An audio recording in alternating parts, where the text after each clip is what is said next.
How can a joint ownership or cohabitation agreement be enforced, and what are the legal remedies available in the event of a dispute or breach of agreement? The only way to enforce or dispute or address this contract is to file a lawsuit. Um, Hmm. there is no non-judicial method by which you enforce ownership rights against somebody. The purpose of this isn't to do what's called a non-judicial foreclosure. That's just not applicable because there's always a defense to these contracts, these civil agreements between parties. However, just because the ultimate enforcement mechanism is a lawsuit, and a lawsuit can both seek to have an eviction, it can seek to have monetary damages, it can also seek to have what's called specific performance, which is Mhm. okay, great. I don't want to evict you because I'm the one that's moving out, and I don't want to have monetary damages because I just want my equity out. I want specific performance, which is you either have to refinance or sell this property so that I can get my down payment and equity out of the house.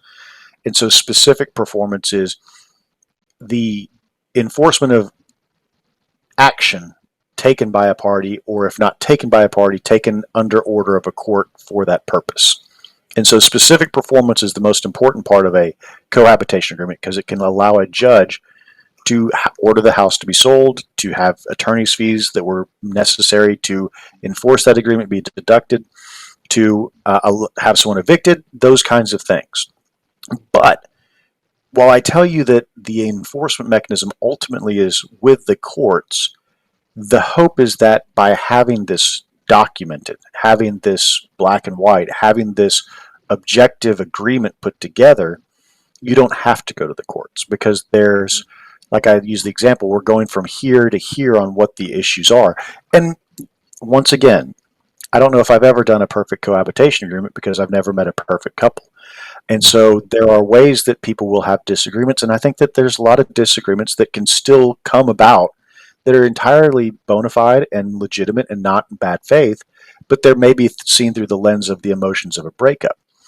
But if the agreement is, about $12,000 for a landscaping of a yard versus $120,000 for the down payment of a house, you can work those $12,000 issues out a lot more easily than you can the bigger ticket issues. Because at a certain point, you don't have much choice but to try and go for broke if you are broke.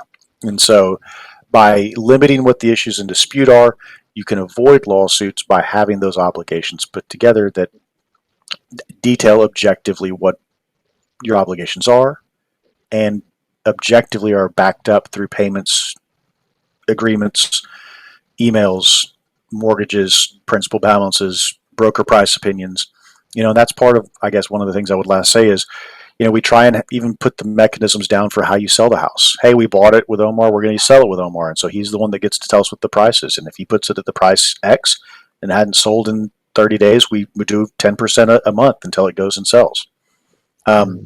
and so we try and put those bumpers on the alleyway for everyone to get down and see if we can't strike this thing out. One big piece I took away from that was, working with the professionals such as yourself, you really bring insight and I guess perspective to situations where almost kind of do the mitigating right then and there. You don't, so you, it doesn't have to go that far as to more court or more higher legal fees. It sounds like.